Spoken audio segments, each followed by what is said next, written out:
I am very proud to be here. I'm very excited to share with you a lot of things that I've been doing. But my heart was touched when I watched those educators who have passed. I felt like, I was crying. Why? Because I looked in their eyes, and they were kind, and they cared. And they were great teachers, but they were great humanitarians. And they cared so much about not just their philosophy, but the students that they were imparting this information to. And I tell you, it really is part of how I remember my life. Not a great student, but I remember my teachers, and I remember the ones that gave me an okay. They checked me off and said, you're okay, you're gonna make it. And I learned from those teachers because they were kind, they were accepting, they were nurturing, they were tolerant, they were open. I remember when I was in second grade, I came home from school one day and I was really excited because I was in the Purple Bowls.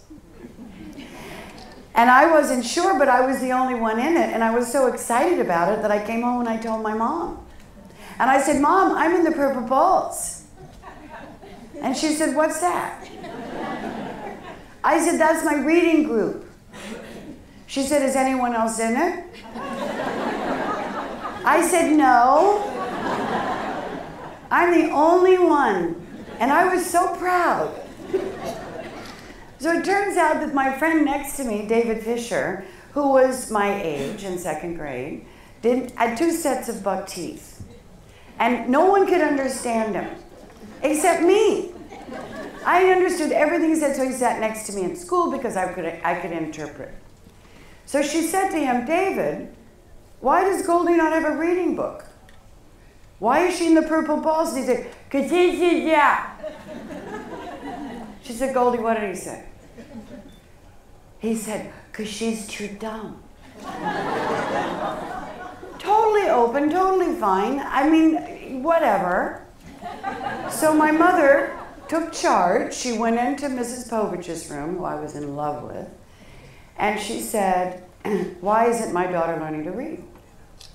She said, well, she doesn't read well, and it's a little bit difficult for her. And she said, give me the book, I'll teach her.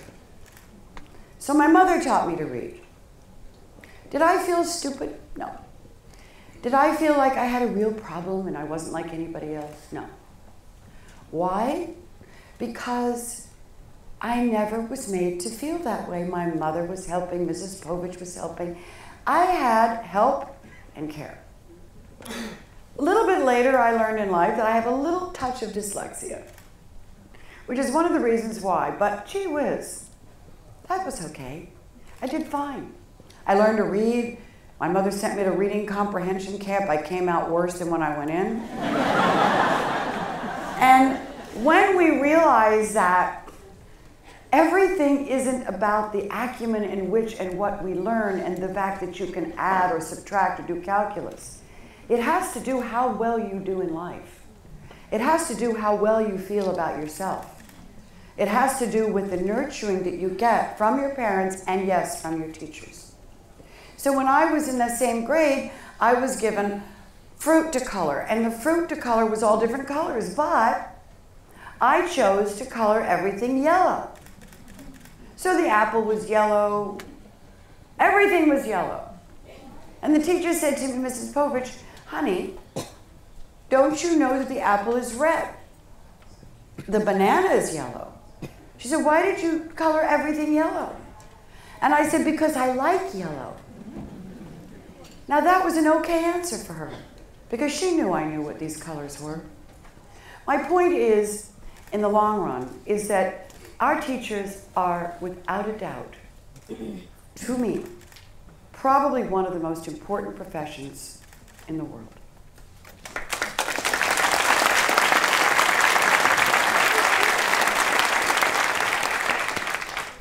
I have a lot to say about that because there's ways and means that I can say to you, and I don't think you're valued the way you should be. I don't think you're paid the way you should be paid, because this is the beginning of our children's life.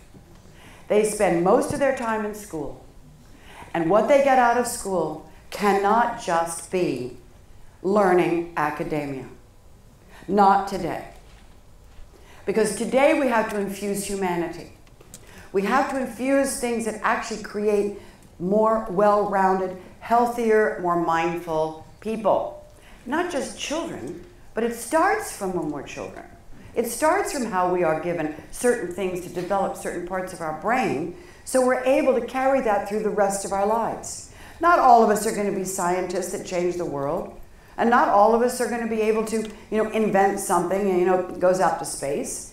But we need to create a group of, in our society, people who can actually behave in a civil fashion, who actually have the ability to reach down to find some level of optimism, to be able to share and care and have empathy. So as this all started for me, it was after 9/11. And one of the reasons is because I was very afraid of the atom bomb. When I was that age, it was duck and cover, it was very scary. And there was a time when it made so much anxiety and frenzy inside of me that even if my mom was there with me explaining why the Russians were going to bomb us, I knew that I had someone there. I felt secure, but it had an effect on me. And when 9/11 happened, I was very, very concerned about the well-being of our children, not the least to say the well-being of the world.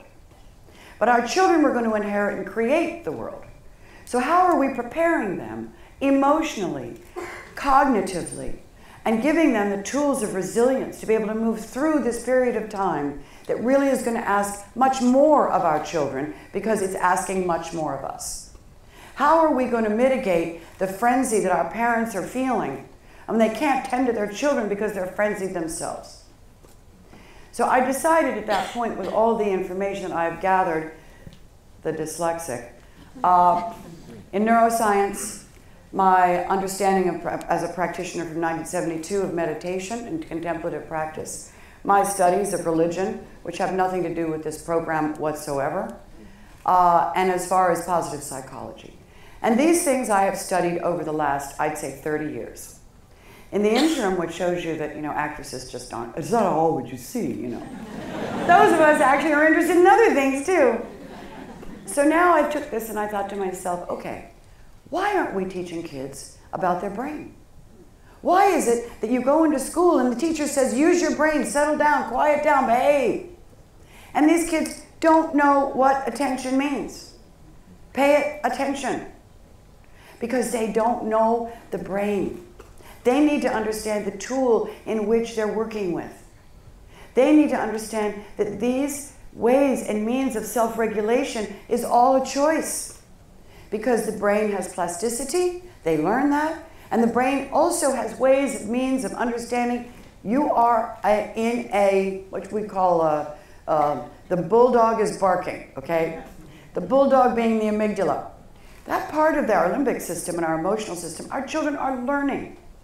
Then I decided that if the research shows that quieting the mind 3-4 times a day is just as well as sitting 20 minutes in the morning, I said, why don't we put that in schools? They're coming in with frenzy. They come in not knowing if they're going to be shot in certain areas. Some kids are coming in where their parents are divorcing. These kids go through trauma. Every day they walk into that classroom. Nobody knows what they're feeling. It's silent distress. So what we have is a group of children that look like children, a group of children that we depend on the fact that they're just children. Meanwhile, we put books on their back, and then more books on their back, and then more books on their back, and more books on their back, and before you know it, I'm sure they're going to have scoliosis or something. On top of it, there's pressure. 7 years old, these kids are getting depressed. Why? Testing. All of these things that they have to do. The pressure to get ready for the testing. I'm not going to do that good on my test. I'm not very good at that. And suddenly the self-talk starts to happen. Then the depression starts to happen. Then their inability to want to go and play with their kids starts to happen. Symptomatic behavior is something that we need to be very aware of because that is the beginning of mental disturbance. 1 in 10 of our children in America have some sort of mental disturbance. A lot of them are undiagnosed. 13 million of our children are on psychotropic drugs. Why? Because they can't focus. Can you? Why? Because they're misbehaving. Do you? Why? Why are they on drugs? Because they're not getting good grades and they're not coming through on their tests and they're feeling depressed. Oh, well then put them on an antidepressant. That'll help. At the end of the day, I was sitting in Davos.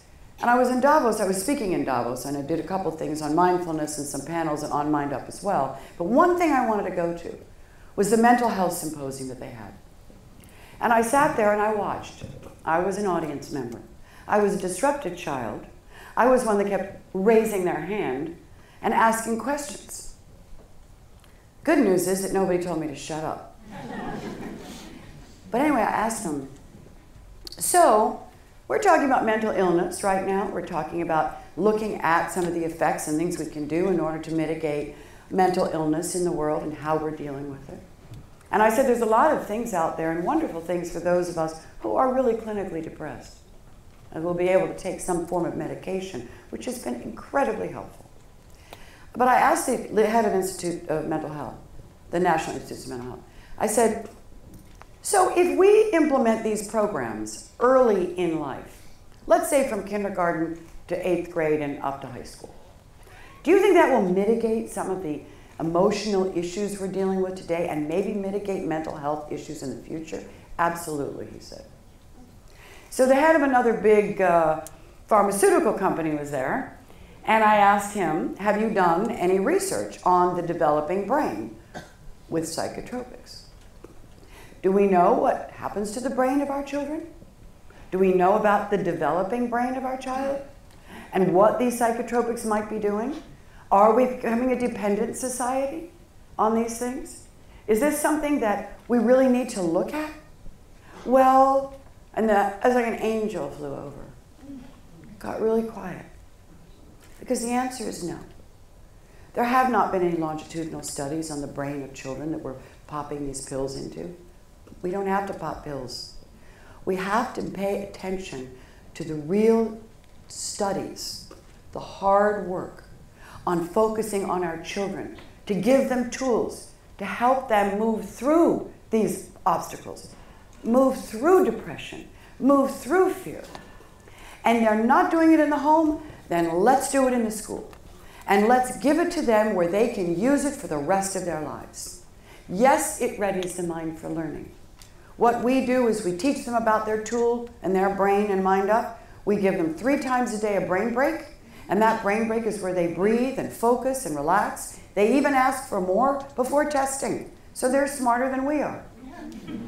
We have mindfulness exercises. So in mindfulness, what you do is you have mindful eating, and then our teachers begin to wrap this around their curriculum. Why? Because for mindful eating and mindful tasting, you can teach about the body, biology, digestion, English, science. There's all kinds of ways to pull in subject matters of your core and what you need to teach with a mindful approach. And the same thing with mindful listening. And the same thing for writing and creative writing. Because when you sit down and you get quiet, the right brain becomes more activated. You quiet your mind so you can dream. Are we giving our kids dream time, guys? We don't have time to give them dream time. We're taking away all kinds of things. Recess, playgrounds, exercise, music, art, all the things that are incredibly creative to build the symphony of the brain in a balanced and healthy way. Some children are going to do all kinds of things, but if they can't become, they will never do it. So the fourth pillar is kindness, empathy building. Understanding that acts of kindness in the classroom is very easy because the school gets to go do something good for someone, or you get to write a letter to someone. Gratitude journals. Journal every day. What are you grateful for? Why? Because the research shows that in gratitude, it has brought people very depressed out of bed. If you just write 5 things that you're grateful for every day for 17 weeks, very seriously depressed people have been able to actually move through. This is not magic. It's not woo-woo. Focusing mindful, focused attention is about the brain. So everything that we do is connected back to neurobiology. It's not connected to, well, if you just sit in Om for a while, life's going to get better. I mean, It starts with the brain. And we now have research that proves that. Gee, why do I feel better when I sit quietly and breathe and focus? Well, there's a reason. It's a cognitive reason. And that is because it is proven scientifically to strengthen the lobes of the brain. Strengthen it, thicken it. So when you start looking at teaching and looking at what you're going to teach, one of the things that we can't forget is the humanity that we need to put back into the world. And as each teacher is saying, it's too much to do, I'm expected to do this, I'm burning out, I'm out, I want to quit, it's too hard. Our kids are misbehaving, there's distractions in the classroom, they're not listening to me, I can't control the classroom, I'm trying to do my best, I'm trying to balance my life, my personal life, with what I have to do with my work. I'm really not getting paid that much. What am I doing? How am I making a difference? Which takes me to the next section of what I want to say to you. Because I know we have, how many teachers do we have here? Okay, great. How many administrators who are administrating here? Yeah. Okay, because it applies to everyone, because everyone needs teacher care. But everything trickles down. Trickles down or trickles from either from administrators or it trickles down from the teachers. So it's a bottom-up, top-down experience. But when you feel as a teacher that you're left out, that you can't handle all this stuff, one thing that MindUp does, and mindfulness programs, okay, I believe MindUp is the best, so that's why I'm here. And I don't even say it because actually it's been told to me. So, but I'm extremely proud because the brain, I think, is very important. So when you teachers, we're talking about teacher care, Tish Jennings has a wonderful program on care for teachers. It's important that teachers have tools. And what happens when a teacher says, what's in it for me? I have another development day. I've got to go out there and do this. What else do I have to learn? What else do I have to implement? What else do I have to do? It's more stress, more issues. Teacher care is what you need.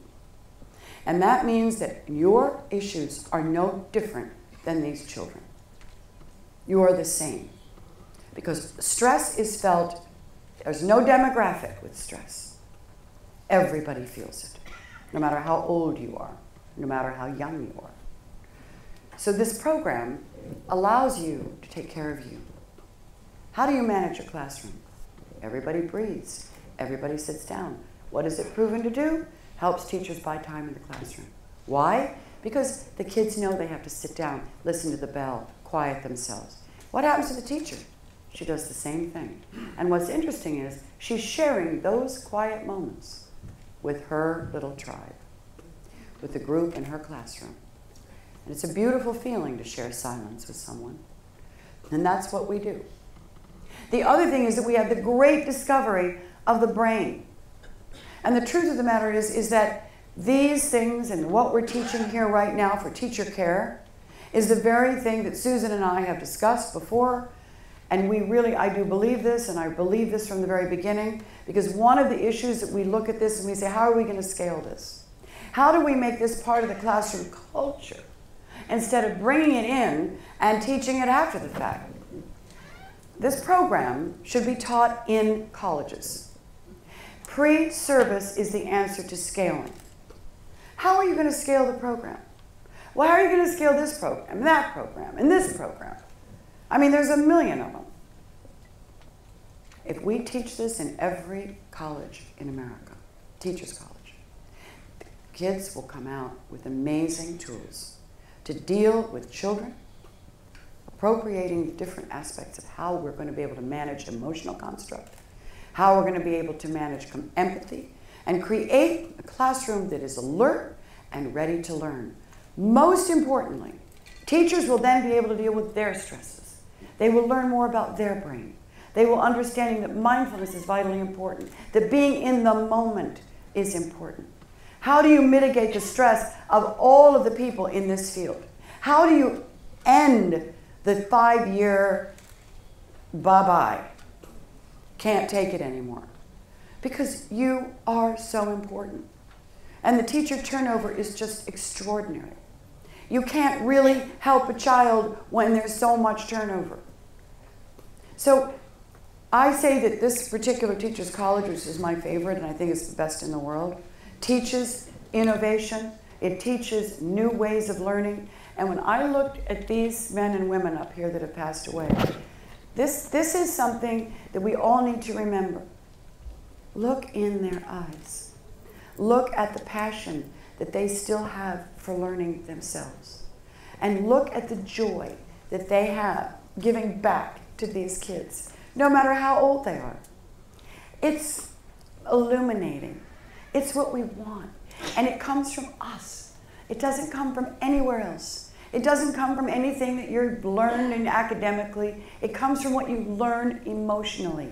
How do you feel about someone else? Can you put yourself in someone else's shoes? Do you really care? Have you been able to take your mind off yourself long enough to be able to say, you matter. I know how to fix myself. You matter. And this is what it is. This is the most incredibly taxing and beautiful job, not only for what you do for kids, but for your own self-care and development.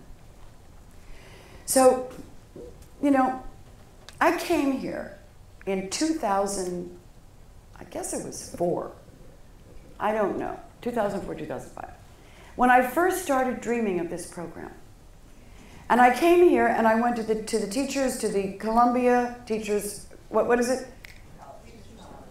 No, the teachers college, no, but the community school. Yeah. So this was the beginning. And so it's very joyful for me to be here right now after all these years, to be able to really talk about all that has happened since then. And actually, one of the people that I had met there ended up being our educational director for, 5, 6 years. So we literally came here first. Some of the teachers came in and were part of growing this program. We had about 15, 14 people that were working in neuroscience, that were working in positive psychology, working in contemplative practice, putting this whole thing together. And here I am, speaking to you and with Susan. And these are all amazing synchronicities, that I'm finding very, very exciting for me personally to be coming kind of all in a sense of full circle. So now what we did is we put all of this out, and now after, 10 years of implementing, we have close to 500,000 now, and we are being pulled in different parts of the world as well. What I'm trying to say is that your world, for me and for most parents, is the most important world to hone, to grow, and to be here at this college, where you have the first college, maybe the only one, that actually has a neuroscience department in the educational department.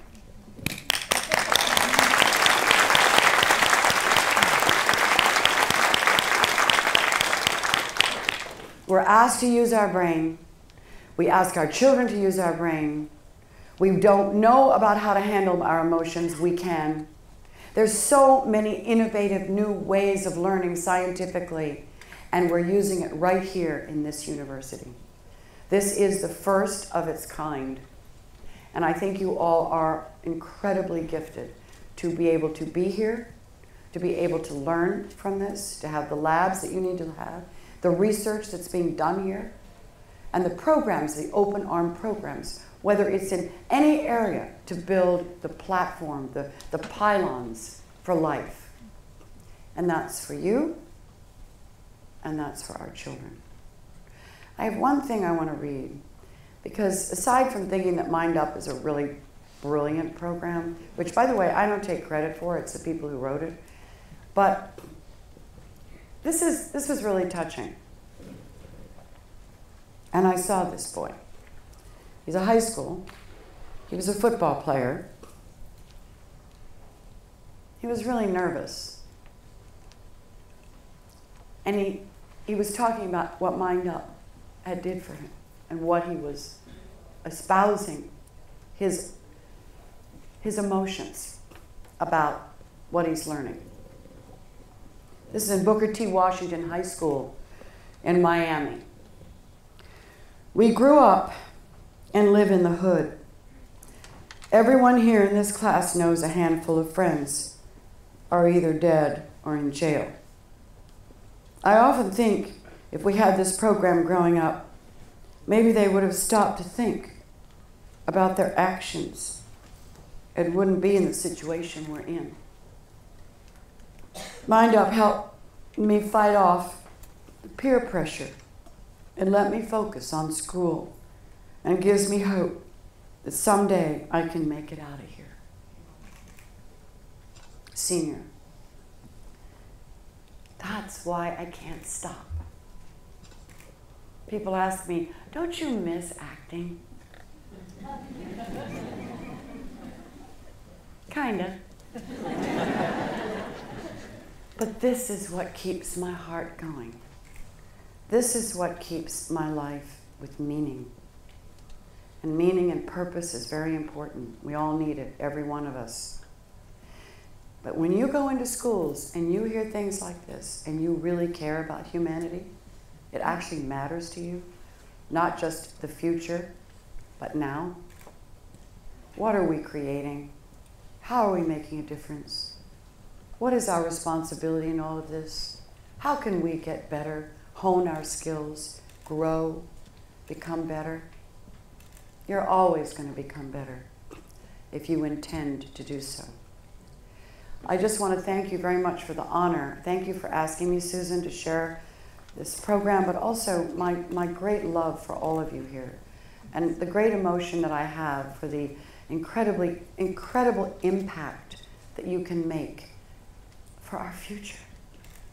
I love you. Thank you. So what's your plan for implementation or scaling up Mind Up beyond the schools where you have advocates? Okay. So basically where we are now, which is very interesting because we're talking about scaling, okay? And scaling isn't easy. It's very difficult. And what you have to create with your teachers is fidelity. And the fidelity aspect of it takes a lot of hands-on because the teachers have to know what's in it for them. In the meantime, as the main goal of our foundation was to go to children, I mean, frankly, it was actually because I wanted them to be happier. I learned a lot after that in regard to what they really need. You can be happy once you have these tools. But this is the thing that is pulling us as an organization. Scaling has not been that difficult. As I said before, one of the implementation plans for me is to get this into teachers' colleges because I think they're going to learn a lot and we're not going to have to scale and the program won't even have to be there because they will already have had it, right? The other thing is that we now have been called in hospital settings. So we're dealing with children who've been incarcerated and areas of mental illness. And what's happened with that is an extraordinary research been done on that, which shows that our children are less restrained. They don't have to be restrained as much.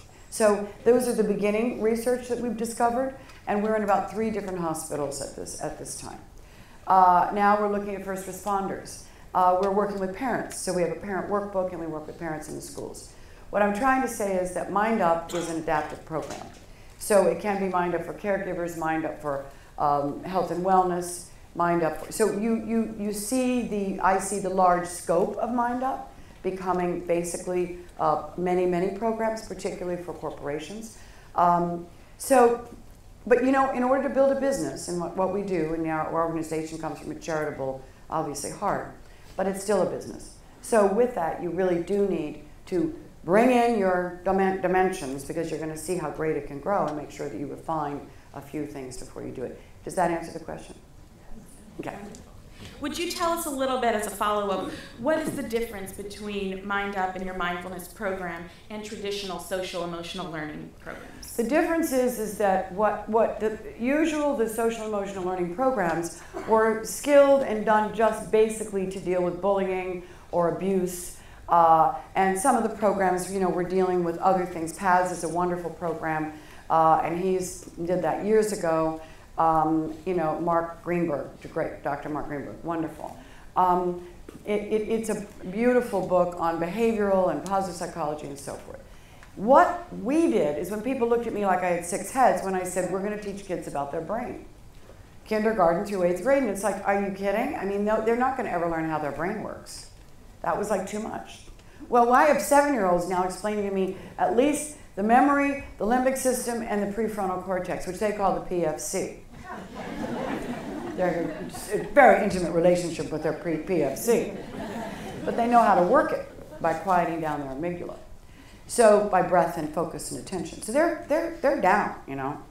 So I think what's changed and what created this is that the SEL program, when they were looking at our program, which became a preferred program, it took many years. But it took years because I combined everything. I didn't do just mindfulness. I combined brain. I didn't do just mindfulness in terms of tasting and whatever. I connected it to the core initiatives, to their academia. So you don't have to add on anything here. You just have to make sure that whatever subjects you're doing might have some component of this idea. By the way, that helps them focus. So we need focus for our children because they're distracted. So anytime you have 3 times a day brain break, anytime you have a mindful practice, they have to be quiet. That means they have to attend. And when you attend a brain for a certain amount of time, the brain gets used to attending for that period of time. It gets comfortable. So we're not telling the kids to pay attention. We're teaching them how to pay attention. That's different. And then, of course, then we bring in our positive psychology. So we did the whole gamut, which makes us different. Now we have a question from alumna Carol Porter, who is a musician, and she asks, Ms. Hawn has spoken about her father being a musician and playing for all of the inaugural events in Washington when she was growing up. She has also commented on musicians and noted her father's sense of humor and eye for satire. How does Ms. Hawn envision using a musician's mindfulness in her education model? Well, I think it's in my DNA, so I'm not quite sure how to use it. I think that the music that I'm creating, because I don't play the piano, because my piano teacher got pregnant. Oh, well. But I think that we play many things, and I think that our instruments are all what they are. I was a dancer, so my instrument was my body. A lot of people use their brains for their instruments. I think that the brain itself is a symphony, and I think that that's the part of what we can learn to balance and regulate. And I think the more we regulate our brain and the more we're able to balance our left-right hemisphere and be able to create more dopamine and serotonin, we won't be as depressed. We'll actually be able to be more optimistic, and we'll be able to play a much prettier symphony in the brain than the brain when it goes ruminates on the same thing over and over again, which, by the way, the brain loves to do. So, you know, we think pretty much 85% same thing every day. So we have to change the way we think. We have to challenge our brain. We have to wrestle our brain, and we've got to just give it new pathways, okay? So I think that all that I'm saying, just as when I would beat out of something, a scene on my hands, because I heard the scene before I knew the words, before I had memorized the words. Point being is that everything is music. Everything. Everything is sound, frequency, notes, intonation. It's all what we do. Movement. Notice how you move down the hallway. Are you standing up straight? Becoming more mindful of the fact that your shoulders are rounded? Do you ever think about that? That's a movement. It's all movement. It's all music. Speaking of frequencies, do you think that electronic and mobile devices are working for or against mindfulness techniques? Well, first of all, I could say I think it's horrible. But I think we're all kind of addicted to it as well, and in many ways, because it's a form of communication. I don't think we necessarily have the ability to turn it off when we need to, and to become, I guess I'd say, police yourself. You know, become mindful, become aware, and do the right thing. Where children are concerned, when you think how obsessed we are with bing, you hear it.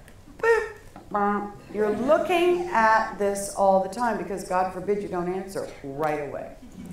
So children have a much bigger issue with that. And I watch my grandchildren and all of them dealing with the games and all that stuff. Now, the brain is changing. There's no question. Kids, our brain is changing and we're learning differently. No question. What's happening is, though, however, because it's short little spurts, our kids' brains are beginning not to attend for very long periods of time. So they're getting quick bites, they're doing things, they're working with great facility, and then they're done. That does not help them sit down and read a book where they can actually experience and viscerally experience a long-term emotional construct. It doesn't give them empathy. Because when you start looking at people and you're connecting to and you're texting and you're sending, and then suddenly you say things you wish you'd never said, or you bully kids because you actually have a way to do it and feel strong and tough, and then your anger comes out and your issues come out and you can blame anybody. Children can do terrible things to themselves because of it, because they are the focus of someone's bullying, which is upsetting to me.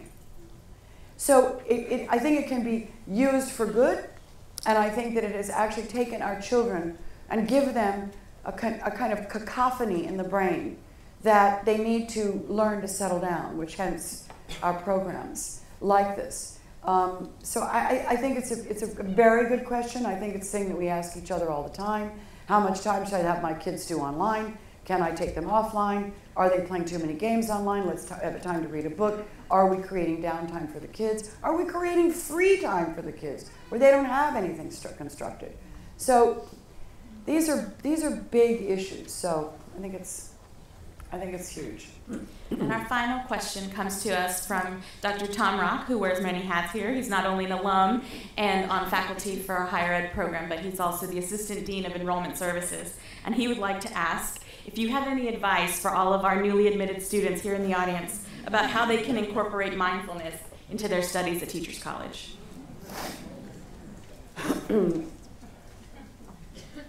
Well, mindfulness is a word.